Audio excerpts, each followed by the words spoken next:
오늘 교회 오는 걸음들이 교통 통제도 하고 불편했을 텐데요. 부활주일 이후에 이렇게 많이 나오신 우리 성도님과 가정 위에 부활하신 주님의 은총이 함께 하시길 바랍니다. 오늘 부활절 설교는 김소엽 시인이 쓴 이른 봄의 서정이라는 시 한 편을 좀 낭송해 드리고 시작하려고 합니다. 이른 봄의 서정, 김소엽. 눈썹에서도 봄의 씨앗은 움트고 얼음장 속에서도 맑은 물은 흐르나니 마른 나무 껍질 속에서도 수액은 흐르고 하나님의 역사는 죽음 속에서도 생명을 건져 올리느니 시린 겨울밤에도 사랑의 운동은 계속되거늘 인생은 겨울을 참아내어 봄 강물의 배를 다시 띄우는 일 갈 길은 멀고 해는 서산마루에 걸렸어도 겨울이 지나면 봄은 오게 되어 있나니 서로 말아 봄은 겨울을 인내한 자의 것이거늘 하는 시입니다. 겨울이 몹시 춥고 겨울이 아무리 길어 보여도 세월은 막을 수 없어서 봄이 되면 자연적 겨울을 뚫고 봄이 온다라는 겁니다. 지난 겨울도 우리가 길게 느껴지고 춥게 느껴졌지만 봄은 어느새 우리에게 다가왔고 꽃이 활짝 피는 모습을 보면서 그래도 봄은 왔다라고 얘기하는데요. 예수님의 고난도 역시 마찬가지입니다. 우리가 지난 한 주간 동안 고난주간 특별습기도를 하면서 주님의 7마디 말씀 한 말씀 생각했습니다. 고난주간 특세를 하면서 제가 새벽마다 강조한다면 예수님의 십자가에 대해서 말씀드릴 때 십자가 추상적인 것이 아니라 예수님의 십자가는 사실이었다라는 말에 굉장히 강조를 드렸습니다. 예수님께서 십자가를 칠 때 가시면만 쓰실 때 태영 39대를 맞으실 때 제패를 목에 걸고 십자가를 치고 채찍에 맞으면서 골고다 언덕으로 올라가실 때 손과 발에 몫이 박히실 때 십자가에 달리셔서 6시간 동안이면서 쉬는 소리를 내면서 고통당하실 때 그 모든 것은 실제였다는 것입니다. 결국 예수님은 성금요일 오후 3시에 운명하시게 됩니다. 예수님이 진짜로 죽었는가 싶어서 당시의 군병들에 의해서 창으로 뿌리를 찔리셨고 그 시신은 십자가 아래로 내리셔서 간단한 염습을 한 다음에 그러고 나서 무덤에 안치되었습니다. 무덤에 안치되고 하루, 이틀, 3일이 지났습니다. 누가 보더라도 그 무덤에는 희망이 없었습니다. 누가 보더라도 시신이 살아난다는 것은 있을 수 없는 얘기입니다. 그런데 마치 시베리아 벌판 같은 차가움을 느끼는 그 무덤에 봄이 찾아온 것입니다. 예수님께서 부활하신 것입니다. 오늘 보면 4절 말씀을 한번 보시면 장사 지낸 바 되셨다가 성경대로 사흘 만에 다시 살아나사라고 얘기했습니다. 오늘 말씀 3절과 4절에 보면 성경대로 예수님께서 순환당하시고 성령께서 그리스도께서 성경대로 살아나셨다라고 하는데요. 세상 그 어떤 종교에도 찾아볼 수 없는 부활절이 우리가 믿고 있는 기독교에 있음에 감사할 수 있기를 바랍니다.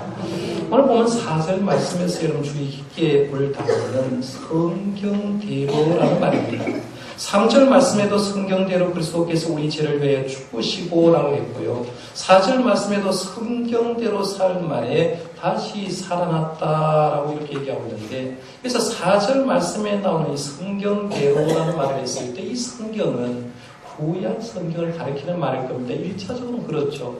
예수님의 십자가의 순환에 대해서 예수님의 부활하심에 대해서 가장 잘 얘기하고 있는 게 구약 성경 시편 말씀과 이사야의 말씀을 읽어보면 예수님이 어떻게 순환당하는가 어떻게 부활하신가를 쭉 얘기를 하고 있는데 그 성경의 예언한 대로 예수님은 순환당하시고 부활하셨다라고 얘기합니다. 그리고 이 성경대로가 했을 때 꼭 구약 성경뿐만 아니라 우리가 가지고 있는 사복음서 예수님에 대해서 다 얘기를 하고 있는 사복음서의 말씀대로라고 볼 수 있습니다. 예수님은 공생의 사역을 하면서 부활에 대해서 얘기를 많이 했습니다. 그 가운데 대표적으로 부활에 대한 우리가 알고 있는 구절이 요한복음 11장 25절 26절이죠. 나는 부활이요 생명이니 나를 믿는 자는 죽어도 살겠고 무릇 살아서 나를 믿는 자는 영원히 죽지 아니하리니 이것을 내가 믿느냐라고 했어요. 이 말씀은 나사로가 죽었을 때 그 동생 마르다가 습할 때 마르다에게 예수님이 하신 말씀입니다. 예수님 당시에 일반적인 사람은 죽음이 끝이다라고 했습니다. 죽음으로 인해서 모든 것이 끝난다라고 생각했는데 예수님은 죽음이 끝난다고 생각하는 그들에게 뭐라고 했느냐면 죽음은 끝이 아니다라는 거예요. 죽음은 결코 종말이 아니라 죽음 이후에는 부활이 있다라고 얘기하고 예수 그리스도를 믿는 믿음으로 인한 사람은 영원히 살아갈 수 있다라고 얘기하는 거예요. 그래서 예수님은 나는 부활이요 생명이다라고 얘기를 하는 거예요. 이 예수님이 마르다에게 이 말만 하는 것이 아니라 말씀한 후에 죽은 지 나흘 되는 나사로의 무덤에 가서 뭐라 합니까? 무덤을 찾아가서 나사로야 나오라 명령합니다. 나사로야 나오라고 명령을 했을 때 우리가 알듯이 죽은 나사로가 수족을 동인 채로 무덤 밖으로 나왔다라고 얘기하는 거예요. 그렇습니다. 구약의 수없이 많은 선자의 입을 통해서 부활을 예언했고 신약의 예수님의 입술로 통해서 직접 나는 부활이요 생명이다 하면서 부활을 약속하신 대로 우리 주님도 부활하신 것, 이 사실을 여러분 믿으시기를 바랍니다. 2014년 그러니까 지난해죠. 지난해 2월 28일 1년 전 쭉 있었던 얘기인데요. 미국에서 놀랄만한 일이 하나 있었습니다. 인터넷 검색하실 분은 지금 하지 말고 집에 가서 한번 하시면 나옵니다. 미국 미시시피주에 살던 밀터 윌리엄스라는 어르신이 계셨는데 78되는 어르신이에요. 이 78되는 어르신이 때가 되어서 세상을 떠났습니다. 돌아가신 거예요. 보통 우리가 세상을 떠나게 되면 요즘도 집에서 돌아가셨거나 병원에서 돌아가시면 의사가 이 사람은 무슨 병으로 해서 죽었다고 사망 진단을 끊어줍니다. 윌리엄스도 세상을 떠나니까 사망 진단을 끊은 거 이 사람 분명히 의학적으로 죽었습니다라고 얘기하는 거예요. 사람이 죽으면 이제 장례 절차가 진행되죠. 그래서 사람이 죽으면 시신을 영안실로 보내고 안치를 하고 그다음에 염습을 하고 수의를 입히고 그렇게 해서 장례 절차를 밟는데요. 이 윌리엄스도 세상을 떠나고 나서 이제 그 시신이 방부제 처리를 하기 위해서 이제 비밀용 보관내에서 쭉 싸서 안치를 하고 안치한 다음에 이제 방부제 처리를 하고 염습을 하기 위해서 시신을 꺼낸 거예요. 꺼내가지고 염습을 하려고 딱 하는데 발이 꿈틀꿈틀 움직이는 거예요. 한번 상상해 보세요. 장에서도 수없이 많은 시신을 만졌지만 죽었던 사람이 발을 움직이면 깜짝 놀라는 거예요. 그래서 발이 움직이면서 노인이 그 자리에 깨어나버린 거예요. 죽은 지 3일 만에 이 노인이 살아나는 거예요. 세계적인 이슈가 되어버렸습니다. 얼마나 놀랄만합니까? 죽은 지 그도 3일 만에 되는 사람이 살아났으니까 전 세계 언론이 이 사람에게 집중한 거예요.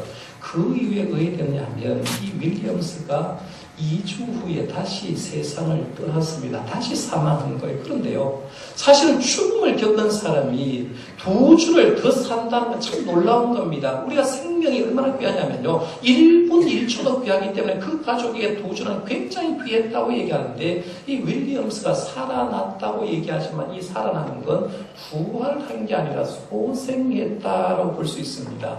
성경 말씀에 보면 소생을 경험한 자들이 굉장히 많습니다. 죽은 사람 주의 종들로 인해서 살린 역사가 있는데요. 엘리야 선지자는 사렙다 과부의 아들 살렸죠. 엘리사 선지자는 수넴 여인의 아들을 살렸습니다. 신약 성경으로 보면 바울로 통해서 유도구가 살아났고 베드로로 통해서 도루가란 여인이 살아났죠. 예수님에 의해서는 죽은 사람이 3사람이 살아납니다. 나사로가 살아났고 나행성 과부의 아들이 살아났고 야이로의 딸이 살아났죠. 3사람 살아난 거예요. 성경에 보면요, 죽었다가 주의 종을 통해서 예수님을 통해서 살아난 사람이 많은데 부활했다고는 얘기하지 않습니다. 소생했다라고 얘기하는 거예요. 그러나 우리 주님의 부활하심은 그들의 소생과는 차원이 다릅니다. 예수님은 죽은 지 3일 만에 부활하셨고 40일 동안 영성체, 부활체의 모습으로 이 땅에 계속해서 사셨고 부활체의 모습으로 하나님께 승천하셔서 지금도 살아 계시는 분이라는 거죠. 오늘 본문 말씀에 보면 예수님의 부활하신 본 사람을 자세히 언급하는데요. 5절 말씀에 여러분 한번 가보세요. 5절 말씀에 보면 게바에게 보이시고라고 이 배에 빠른 베드로를 얘기하죠. 사실은 베드로가 처음 부활 소식을 접한 것이 아니라 막달라 마리아와 요한나와 야고보의 어머니 마리아가 부활 소식 처음 접하고 베드로에게 알려줬어요. 사실은 부활을 처음 경험한 분은 여자인데 여자 이름을 안 썼고 그냥 베드로 이름을 썼어요. 두 번째 5절에 보면 계속해서 보면 12제자에게와라고 하는데 엄밀히 말하면 여기서 12제자가 아니라 한 유다를 제외한 11제자를 얘기하고 그와 함께한 자들 앞에 나타났다고 얘기합니다. 그다음에 6절 말씀에 보면 그 후에 500여 형제에게 일시에 보이셨다라고 얘기하고요. 그 다음에 7절 말씀에 보면 그 후에 야고보에게 보이셨으며 라고 하는데 여기서 야고보는 예수님의 제자 야고보를 얘기하는 게 아니라 예수님의 동생 야고보를 얘기합니다. 예수님의 동생 야고보는 예수님의 공생의 사역 기간 동안에 예수님을 안 믿었던 사람인데 주님의 부활을 목격하고부터 시작해서 예수님을 믿기 시작했던 사람, 그 사람이 바로 야고보예요. 그리고 좀 더 추가하면 엠마오로 가는 두 제자도 예수님의 부활을 목격했습니다. 지금까지 성경에 언급된 사람만 예수님의 부활을 직접 목격한 사람이 얼마 정도 되느냐 하면 518명이에요. 518명의 사람들이 예수님의 부활을 명확하게 그들의 눈으로 본 거예요. 주님의 앞에 말씀을 들어본 거예요. 이렇게 말씀드리면 좀 삐딱한 사람이 있잖아요. 항상 부정적으로 생각하는 사람 이렇게 얘기합니다. 예수님 부활을 목격한 사람 전부 다 예수님 팬 아니냐는 거죠. 예수님의 측근에 있었던 사람과 예수님을 전부 다 아는 사람, 따랐던 사람이기 때문에 본 것 아니냐라고 얘기할 수 있어요. 그걸 위해서 사도 바울은 이미 계산하고 있는 겁니다. 부활을 믿지 못하는 사람에게 기록하기를 6절 하반절에 보면 그 중에 지금까지 대다수는 살아있고 라고 합니다. 지금 고린도전서를 기록할 때 예수님의 부활하고 한 20여 년 지났을 때인데 지금까지도 부활을 목격한 사람 가운데 대다수는 살아있다는 거죠. 증인이 있다는 겁니다. 그래도 너희들이 못 믿거든. 누굴 보라고 하냐면 나를 한번 봐라 라고 얘기합니다. 오늘 말씀 8절과 9절에 보면 맨 나중에 만삭되지 못하여 난 자 같은 내게도 보이셨느니라. 나는 사도 중에 가장 작은 자라. 나는 하나님의 교회를 박해하였으므로 사도라 칭함을 받기를 감당하지 못할 자니라 라고 합니다. 사도 바울이 원래 사울이었을 때 예수님 몰랐던 사람입니다. 오히려 예수 믿는 사람, 어리석은 사람이라고 생각합니다. 예수님 부활했다는 게 말이 되냐라고 얘기하면서 예수 믿는 사람을 잡았던 1등 공신이 이 사울입니다. 사울이 그런데 예수 믿는 사람, 어리석은 사람을 잡으려고 다메섹으로 가는 길에 부활하신 예수님 만나버립니다.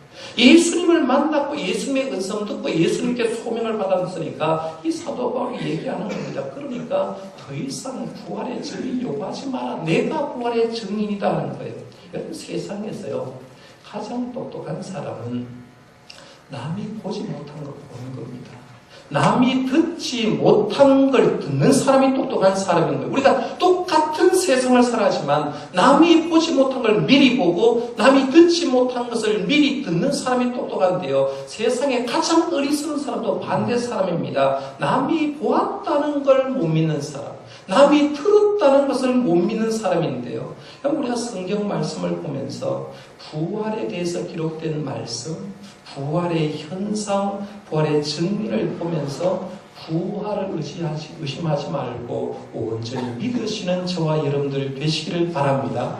오늘 제가 본문을 부활장을 읽었는데요. 한 절 한 절 다 소중한 말씀입니다. 그 중에 오늘 성부 교독한 말씀 20절 말씀을 한번 넘어가 보겠습니다. 오늘 15장 20절 말씀을 보면 20절에 이런 얘기합니다. 그러나 이제 그리스도께서 죽은 자 가운데서 다시 살아나사 잠자는 자들의 첫 열매가 되셨도다 했는데요. 이스라엘 자손들은 가나안 땅에 이르러서 추수할 때 곡물의 첫 이삭 한 단을 제사장으로 가져갈 것을 명령을 받습니다. 첫 열매 한 단을 제사장에 드리고 그린 다음에 너희들도 추수의 기쁨을 누리라 하고 있어요. 예수님을 일으켜서 부활의 첫 열매란 말을 개념을 이해하려고 하면 이스라엘의 추수 개념을 이해해야 됩니다. 이스라엘에서 추수를 할 때 먼저 한 단을 제사장에 먼저 바치고 그 다음에 자기가 있는 엄청난 많은 그 추수물을 추수를 하고 하나님께 감사하면서 함께 축복을 나누라고 하는 거예요. 부활도 그렇습니다. 예수님이 부활의 첫 열매로 하나님께 드려졌다는 말은 그 이후에 예수님을 믿는 우리 모두들도 부활할 수 있다는 걸 믿는 거죠. 그래서 우리가 진정한 기독교인이라는 거죠. 어떻게 사느냐도 물론 중요하지만 진정한 그리스도를 이렇게 정의할 수 있어요. 진정한 그리스도인은 예수님 부활하셨듯이 나도 부활한다는 걸 믿는 거예요. 내가 진짜 기독교인이라면 예수님 부활하셨듯이 나도 부활한다는 소망을 갖고 확고히 그 신앙에 흔들리지 않은 사람, 그 사람이 진정한 그리스도인이라는 거예요. 그래서 우리가 신앙생활을 내가 열심히 하는 이유가 뭡니까? 내 인생의 마지막 종착점이 주님이 이 마음으로 통해서 내가 부활할 것이기 때문에 열심히 하는 거예요. 만약에 부활이 없다고 하면 우리는 어떤 존재가 될까요? 사도 바울은 고린도교의 편지를 쓰면서 걱정되는 게 교인 중에 부활이 없다고, 부활을 못 믿는 성도가 있었어요. 그래서 부활이 없다고 하면 우리가 어떤 존재인지 12절 말씀부터 쭉 읽어보면 그 얘기를 풀어나가고 있는데요. 15절 말씀에 보니까 부활이 없다면 전도자는 거짓 증인이다 그랬어요. 부활이 없는데 전도하는 사람이 거짓말하는 거 아니냐 이런 얘기했어요. 18절 말씀에 보면 부활이 없다면 우리는 망했다라고 표현했고요. 19절 말씀에 보면 부활이 없다고 하면 우리가 더욱더 불쌍한 자다라고 했어요. 한마디로 말하면 부활이 없으면 그리스도인은 아무것도 아니라는 얘기죠. 그런데 여러분 한번 생각해봐요. 사도 바울이 이렇게 극단적인 표현을 들어서 부활에 대해서 얘기하는 건 부활이 있는가 없는가 희미하기 때문에 그런 게 아니라 부활이 너무나 명확하기 때문에 이렇게 자신 있게 얘기하는 거예요. 그럼 우리가 부활에 대한 어떤 확신이 있는가 좀 생각할 필요가 있어요. 제가 오늘 여러분에게 묻고 여러분이 마음속에 있는 걸 좀 답했으면 좋겠는데요. 내게 신앙생활하면서 부활에 대한 이런 확신이 있는가 한번 생각해 볼 필요가 있는데 두 사람의 예를 한번 들어보겠습니다. 한번 들어보세요. 이슬람을 믿는 이 사람 한 사람 무슬림이 메카를 향해서 성지 순례를 하고 있었고요. 또 한 사람 기독교인은 예루살렘에 성지 순례를 가기 위해서 비행기 안을 탔는데 우연히 비행기 안에서 두 사람이 만난 거예요. 한 사람은 이슬람교를 믿는 사람 무슬림으로서 메카를 향해 가고 한 사람은 기독교인으로 예루살렘을 향해 가게 되었습니다. 우리가 지금 요즘 전 세계를 어지럽게 하는 사람이 무슬림이잖아요. 그렇죠? 그런데 이 무슬림도 다 잘못된 건 아닙니다. 일반적인 사람은 괜찮은데 그 중에 극단적인 파가 이제 문제를 일으키고 전 세계 테러를 일으켜서 문제입니다만은 무슬림이라는 말은 알라를 믿는 사람을 얘기하고 알라의 뜻대로 행하는 사람이라는 뜻입니다. 이 무슬림 교도 하나가 기독교의 교도에게 물었습니다. 예수님을 믿는 당신을 보니까 참 안 됐습니다. 저 메카로 갑니다. 거기에는 마음의 뜻이 신이 있는데 예수를 믿는 당신은 예루살렘에 빈 무덤밖에 없잖아요. 라고 했어요. 그러니까 기독교인이 대답을 합니다. 물론이죠. 그것이 당신이 믿는 믿음과 우리가 믿는 믿음이 다른 이유입니다. 당신은 마음의 무덤과 시신을 보러 가지만 우리는 예수님이 부활하셔서 피어있는 무덤을 보러 갑니다.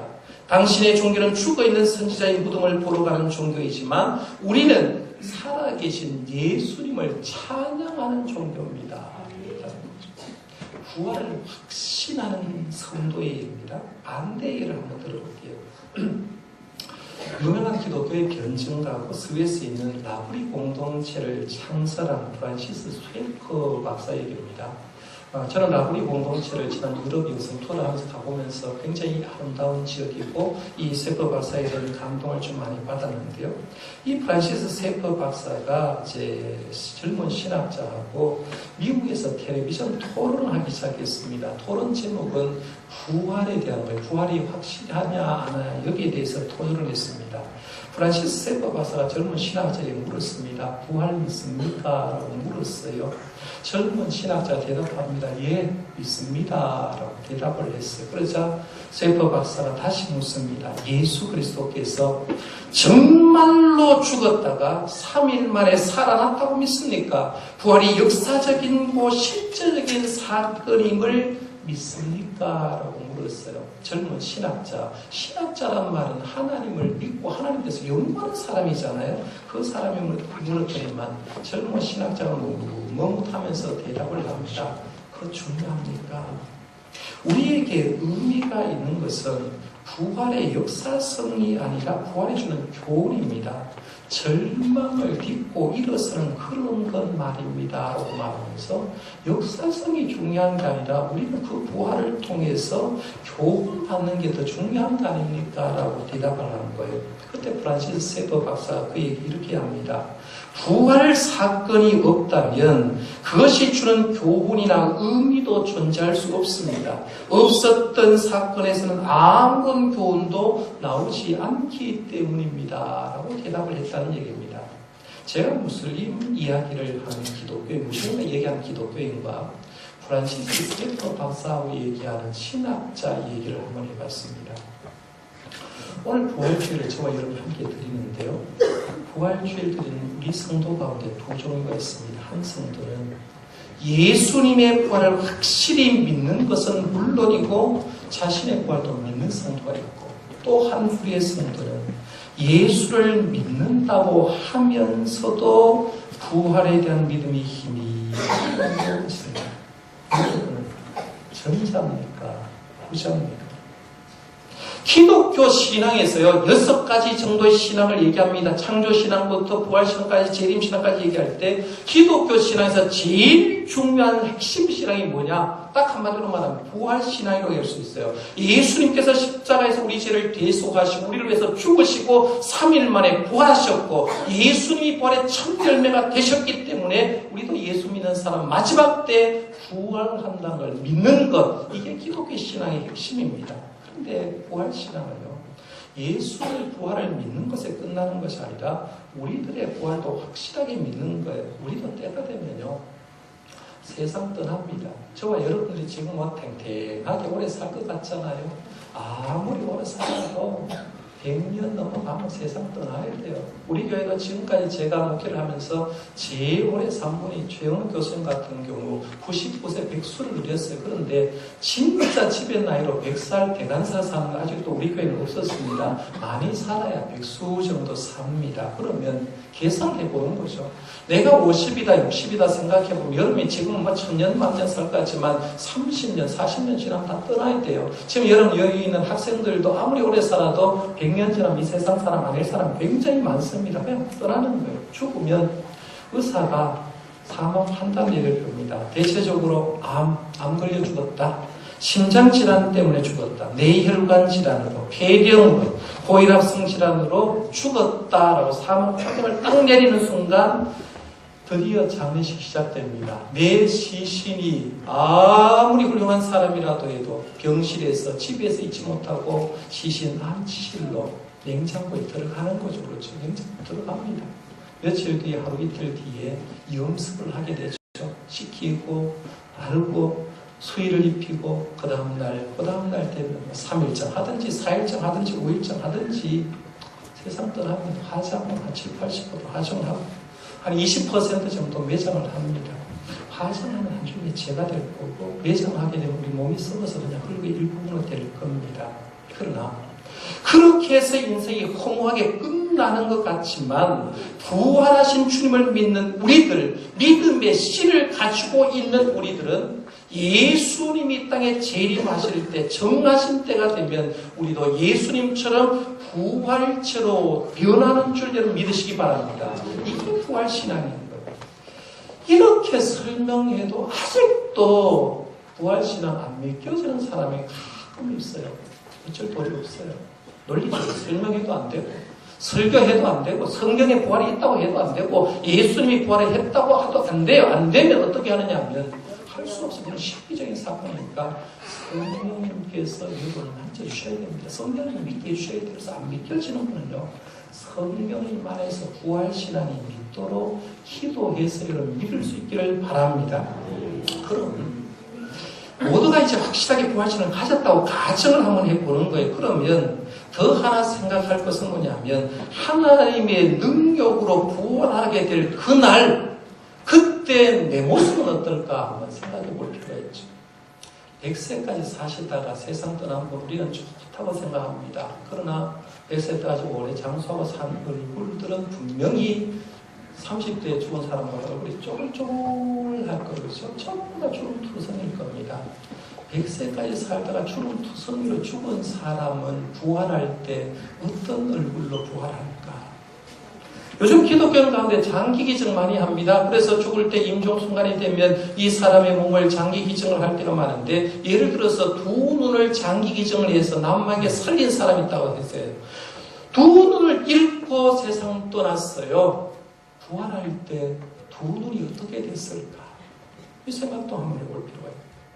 젊어서부터 허리를 너무 많이 써서 허리가 꼬부장해서 90도로 굽어있는 사람도 있을 겁니다. 평생 하늘 제대로 못 보고 굽어지고 살다가 이 세상을 떠난 사람, 과연 부활 때 어떻게 될까? 궁금하죠? 궁금하지 않아요, 여러분? 나는 부활체의 모습이 어떻게 될까 궁금할 겁니다. 만약 여러분이 이런 걸 가지고 고민하는 거예요. 단숨에 제가 해결해 드릴게요. 오늘 부활절 말씀 58절까지 쭉 있는데 58절 말씀 부분에 한번 가보세요. 52절 한번 보겠습니다. 52절. 고린도서 15장 52절입니다. 52절. 찾았으면 한 목소리 한번 읽어봅니다. 시작. 나팔 소리가 나니 죽은 자들이 썩지 아니할 것으로 다시 살아나고 우리도 변화되리라. 아멘. 죽을 때의 우리 몸, 부활 때 우리 몸은 뭐 어떻게 된다고 했어요? 변화된다, 체인지 된다는 거죠. 바뀐다는 얘기입니다. 썩어질 몸으로 흙으로 들어가지만 부활 때는 썩지 아니할 변화체로 바뀌어진다는 거죠. 땅에 씨를 뿌릴 때는 씨를 뿌립니다. 그 씨가 땅 속에 들어가면 썩죠. 그러나 씨 속에 생명이 있기 때문에 이 생명이 땅 속에 들어가 있다가 나올 때는 전혀 다른 파릇파릇한 다른 것으로 나오는 거죠. 그렇죠? 보잘것없는 없이 꿈틀거리는 애벌레가 봄 하늘에 아름답게 수놓는 나비로 바뀌는 거죠. 그렇죠? 매미로 바뀌고 나비로 바뀌고 잠자리로 바뀌어지는 걸 봅니다. 우리의 그 생명도 그렇다는 거죠.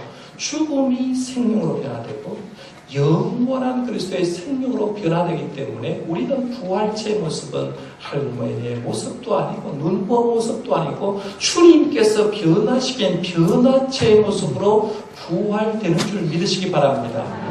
제가 다시 한번 물어볼게요. 오늘 부활신앙을 맞아서 분명한 신앙 고백을 3가지 정도 했으면 좋겠습니다. 3가지의 답변에 죄송스럽지만 아멘으로 화답하시는 게 좋을 겁니다. 아멘으로 화답하셔야 여러분의 신앙이 될 겁니다. 첫째, 예수님이 우리의 모든 죄 문제를 해결해 주시고 3일 만에 부활하심을 확실히 믿을 수 있기를 바랍니다. 두 번째입니다. 예수님의 부활의 첫 열매로 예수님이 부활하셨기 때문에 나도 세상 살다가 죽으면 죽음으로 끝나는 것이 아니라 주님을 따라서 부활한다는 사실도 믿으시기를 바랍니다. 그다음 마지막 3번째입니다. 부활할 우리의 몸은 지금 우리의 몸의 상태가 아니라 하나님 안에서 변화된 몸으로 부활할 줄 믿으시기 바랍니다.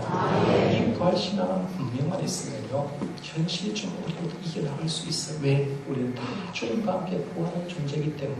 사랑하는 성도 여러분, 현재 삶이 좀 고난스럽고 힘들지라도 부활신앙으로 늘 힘써 살아가고 승리하는 저와 여러분들 되시기를 바랍니다.